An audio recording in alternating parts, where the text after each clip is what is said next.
Speed post का भी नया अवतार देखने को मिलेगा। सरकार ने स्पीड पोस्ट के फीचर्स को अपग्रेड किया है। इस नए फीचर से ग्राहकों को काफी फायदा होगा। पूरी डिटेल के साथ हमारे सहयोगी समीर दीक्षित एक बार फिर से जुड़ गए इस खबर पर। समीर, इंटरेस्टिंग बताइए, स्पीड पोस्ट को रिवाइव करने, उसको नए कलेवर में पेश करने की कोशिश की जा रही है। क्या क्या बदलाव किए गए हैं और कैसे फायदा होगा? जी बिल्कुल। सबसे पहले आपको बता दें कि speed post, inland speed post पे अभी जो दर या शुल्क लगता है, इसको रिवाइज किया गया है और इसमें मामूली बढ़ोतरी की गई है और ये बढ़ी हुई दर जो है वो 1 अक्टूबर 2025 से लागू होगी। लेकिन इसके साथ ही साथ सरकार ने इनलैंड स्पीड पोस्ट में कुछ नए फीचर्स को ऐड ऑन किया है, जिसके जरिए कोशिश ये है कि इनलैंड स्पीड पोस्ट का जो ओवरऑल मैकेनिज्म है, इसको काफी रिलायबल बनाया जाए, काफी सिक्योर बनाया जाए और जो कस्टमर एक्सपीरियंस है उसमें सुधार किया जाए। जो नए फीचर्स की हम बात कर रहे हैं उसमें OTP based delivery notification, real time tracking, जो आपका डिलीवरी आप पार्सल बुक करते हो उसको रियल टाइम आप ट्रैक कर पाएंगे।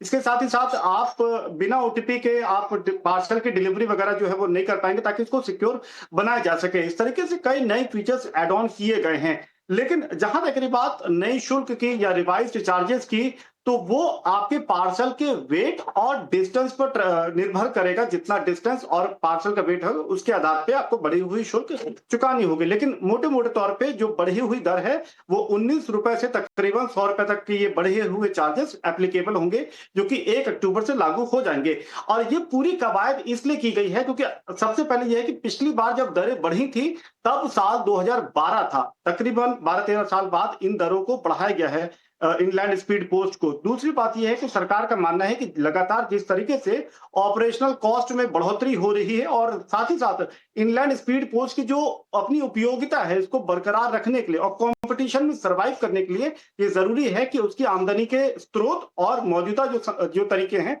उसको बढ़ाया जा सके। उसी दिशा में सरकार ने इनलैंड स्पीड पोस्ट के जो मौजूदा चार्जेस हैं या टैरिफ है इसको रिवाइज करके थोड़ा सा बढ़ाया है और आने वाले समय में हम ये देख सकते हैं कि इनलैंड स्पीड पोस्ट कई नए स्टेक होल्डर के साथ में एग्रीमेंट कर सकता है, जैसे कि e commerce player, logistic aggregator, ताकि अपनी आमदनी को आने वाले वक्त में बढ़ा पाए।